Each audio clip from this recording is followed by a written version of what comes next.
pagtanggap ng aming invite, kahit sobrang late na namin mag-invite, no? Not only for this afternoon, but all throughout the entire journey of Honor 600 series dito po sa ating bansa. Sino mag-aakala na, di ba? We are nasa second car raffle event na naman tayo ng Honor Philippines. Of course, none of this would be possible without your continuous support. So, lagi po kami nagpapasalamat sa inyo. Before we start our festivities, please allow me to acknowledge and introduce the presence of our esteemed guests present today, okay? We have our friends from the media. Maraming salamat po. Palakpakan po ang sarili mo. Yan. Ayan. And also, the Honor Philippines team na nandito, ang mga punong abala nitong event na ito. And of course, ang grand winner ng ating Honor 600 with a best giveaway. Nakaupo lang po siya dito sa ating harapan, no? We also have here our beloved heads and executives, starting with the digital marketing and content head, Mr. Ison de Guzman. Where are you, Sir Ison? Palakpakan po natin siya. Yes. Our public relations head, Sir Pao Aga. Yan ang aking boss. Talaga nga naman. And also, ang pinaka-head ng lahat, our Vice President, Mr. Stephen Shen. Okay, Stephen. Okay, this past year has been very eventful for Honor Philippines. At alam naman po natin yan, no? Parang hindi nagpapahinga si Honor Philippines at ang dami na talagang pa-event. From launching one of our hero campaigns nitong January with Honor X90 to touching different markets.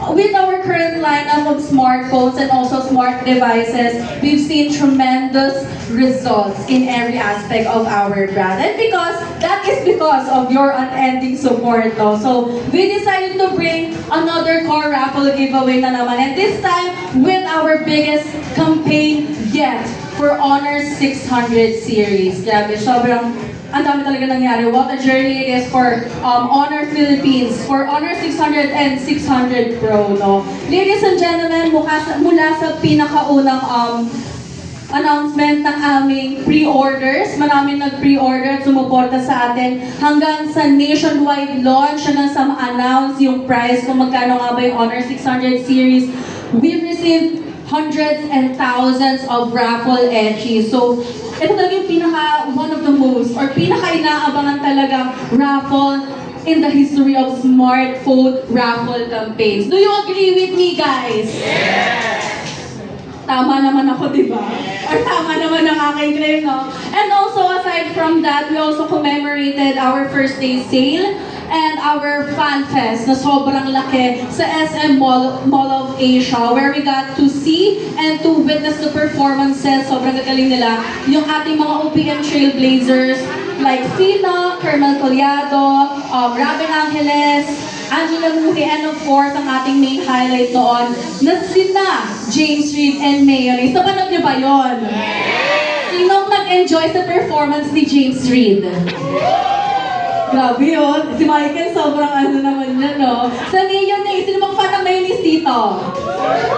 Ayan, grabe. Perfect. So, of course, lagi naman po namin sinasabi sa inyo that we owe the success of this campaign. Siyempre, sa inyo ang aming mga media friends. Also, palakpakan po ang inyong mga sarili, no?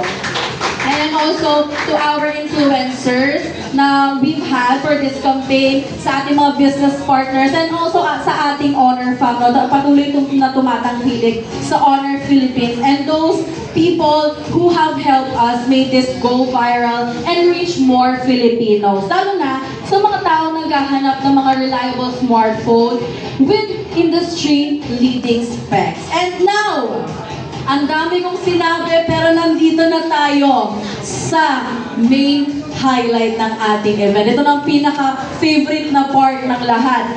To formally hand over the brand new Mercedes-Benz EQA 250 to our grand winner, may we call on our Honor Philippines executives in front here, starting with Honor Philippines Vice President, Mr. Stephen Cheng, Honor Philippines Digital Marketing and Content Head, Mr. Ison de Guzman, and Honor Philippines Public Relations Head, Mr. Pao Aga. Please come here po sa ating harapan. Palakpakan naman po natin ang ating mga executives. Grabe naman, no? Mga formado sila ngayon. Sir Stephen. Ayan, giveaway po sa ating bossing. Opo. Thank you so much, Sir Stephen, for gracing our event today. And ladies and gentlemen, I am very much honored to introduce to you the grand winner of our Honor 600 Series Win-A-Bands Giveaway Raffle. Bigyan po natin ng masigawang palakpakan, Mr. John Kenneth Gervasio. Please stay in front po with the plaque for a commemorative photo op.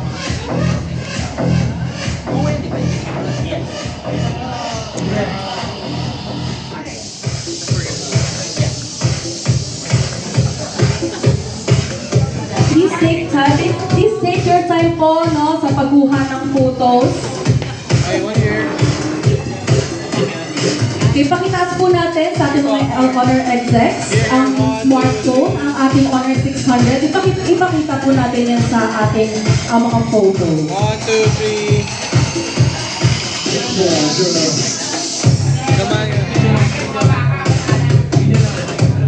Okay, again. Ng oras para sa kanya. Tama. Okay. Pero how was the overall experience po sa ating event? Kung napanood niyo po yung event natin. Sa totoo lang po, di po talaga ako nakasingit kasi sobrang daming tao nga po. Ang naabutan ko po is yung main news na po. Ay, last band Yes po, na. last band na. It's okay, pero thank you so much po ulit. Tsaka lastly po, ano po ang gusto niyong sabihin? Ano po masasabi niyo sa Honor Philippines? Ayan, thank you po sa Honor Philippines dahil kahit sino pwedeng may chance na manalo sa ganitong event. Thank you po.